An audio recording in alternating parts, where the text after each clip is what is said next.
Baik, permasalahan berikutnya ya, yang perlu saya ingatkan kepada para DKM ya, bahwasanya ini sekarang berkaitan dengan pelaksanaan ibadah dalam masjid ya. Di antara perkara yang sering perlu diingatkan adalah masalah jadwal sholat dan jadwal iqamah. Jadwal sholat, jadwal apa? Iqamah. Kalau kita kembali kepada dalil antara jarak azan dengan iqamah, tidak ada dalilnya harus sekian menit, sekian. Kan di zaman Nabi tidak ada menit-menitan ya. Tapi melihat kepada maslahat dan kemudaratan ya. Makanya disebutkan dalam sholat Isya, disebutkan Rasulullah SAW kalau melihat jamaah sudah kumpul, ajal, Rasulullah SAW segera sholat. Tapi kalau jamaah belum kumpul, akhar, Rasulullah SAW tunda. Karena Rasulullah SAW memperhatikan jamaah yang hadir semakin banyak, itu intinya untuk apa adanya sholat jamaah.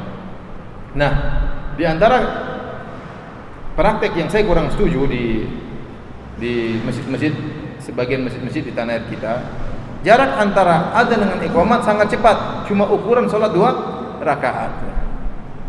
Sebenarnya kan azan itu tujuannya untuk memanggil orang yang sedang sibuk, orang yang sedang mungkin bercengkerama dengan teman-temannya, dengan anak-anaknya, begitu mendengar azan ya, hayya 'alas shalah, hayya 'alal falah, maka dia pun berhenti, maka dia persiapan untuk pergi ke masjid. Persiapan tersebut ke toilet ya, kemudian berwudu, kemudian jalan ke masjid. Taruhlah persiapan tersebut 10 menit, sampai di masjid dia bisa sholat 2 rakaat. Paling tidak 10 menit, 15 menit lah antara azan dengan apa? Iqamat, atau 10 menit. Ya. Makanya saya bilang orang Indonesia itu harus lebih rajin daripada orang Saudi. Kenapa? Orang Saudi begitu dengar azan mandi masih bisa, seperti subuh. Subuh di sana jaraknya 25 menit sampai 30 menit. Saya dengar azan udah saya mandi dulu. Santai mandi. 10 menit mandi, jalan ke masjid 5 menit, masih sholat 2 rakaat, masih bisa berdoa, baru qomat. Indonesia mustahil begitu. Dengar azan, ente mandi, sudah selesai sholat. Ya. Kalaupun saya terlambat ke masjid, imamnya pun bacanya panjang.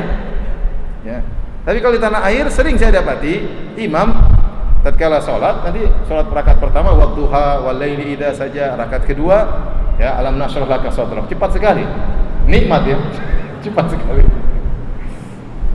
Besoknya lagi saya sholat di masjid yang sama, sholat subuh. Imamnya baca itu juga. Rakaat pertama wadduha walaili idza saja, rakaat kedua alam nashrah laka sadrak. Besoknya hari ketiga saya datang ke masjid, imamnya juga sama. Saya bilang ini wadduha lagi. Tahu-tahu imamnya uzur, suaranya sakit.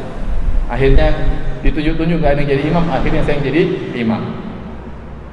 Saya jadi imam, saya minta izin dulu, mohon maaf saya tidak kunut loh Pak. Oh enggak apa-apa, Ustaz silakan. Ya udah. Saya tidak kunut, mau baca panjang, agak panjang sedikit enggak enak rasanya. Jadi mau saya memang kondisinya bacaannya pendek, waktu antara azan dan iqamah juga sangat apa? Pendek ya. Nah ingat, tujuan kita mengumandangkan azan untuk memanggil orang. Jadi kira-kira mereka persiapan, taruhlah 10 menit lah, sudah bagus lah. Antara azan sampai iqamah apa? 10 menit. Mereka ke WC 3 menit, jalan ke masjid berapa mungkin 4 menit, ada sholat 2 rakaat, itulah. Tapi kalau cuma 3 menit, 5 menit, terlalu cepat. Padahal tujuannya ditegakkan sholat jamaah agar orang apa? Orang datang sholat berjamaah. Dan juga jangan terlalu lama ya. Jangan terlalu lama ya. Sampai kalau kita di Indonesia mungkin antara azan subuh sampai qomat setengah jam terlalu lama. Apalagi orang gelisah mau kerja. Imamnya mana? Imamnya sholat sendiri, akhirnya dia kemudian pergi. Ya. Kenapa saking lama? Jadi yang maksud saya yang wajar lah. Yang wajar kalau sholat subuh mungkin 15 menit atau 12 menit. Kalau sholat zuhur taruhlah 8 menit ya. Ini sudah sangat, bagi di Saudi sudah sangat apa? Pendek. Tapi kalau di sini lah wajar lah. Tapi jangan 3 menit, 5 menit terlalu cepat. Karena tujuan kita azan adalah untuk apa? Manggil orang sholat. Kalau bisa dibuat jadwal, disepakati seperti ada alat itu. Begitu habis sholat langsung min 8 atau min 10 kan bagus, nggak apa-apa. Orang sudah tahu 10 menit ya. Jadi ada waktu azan, dia ada waktu ke toilet, ada waktu dia berwudu, dia berjalan menuju ke masjid dengan penuh ketenangan. Tapi kalau cuma 5 menit, begitu dengar azan dia ke toilet, tinggal 2 menit dia ngos-ngosan pergi ke masjid.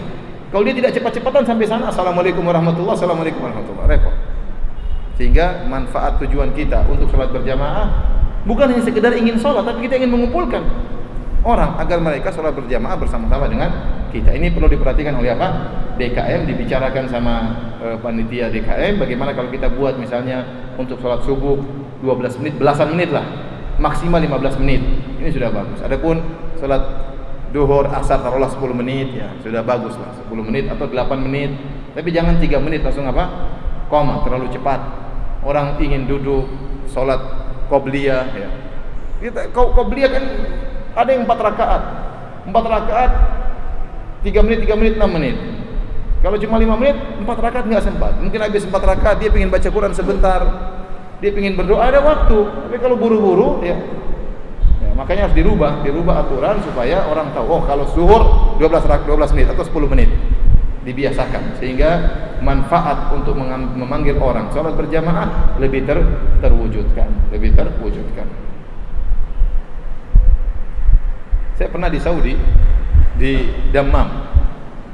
Kadang saya menginap di rumahnya Ustaz Ahmad Zainuddin di apartemennya.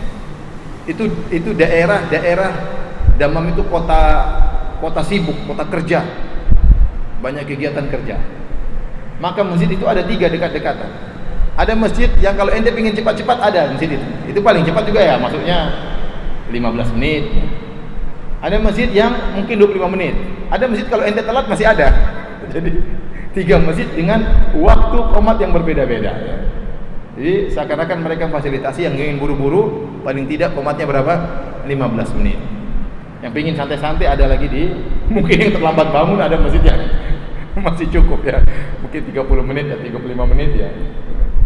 Ada seperti itu ya. Jadi tapi maksud saya kalau subuh taruhlah 15 menit sudah bagus ya. Jangan buru-buru.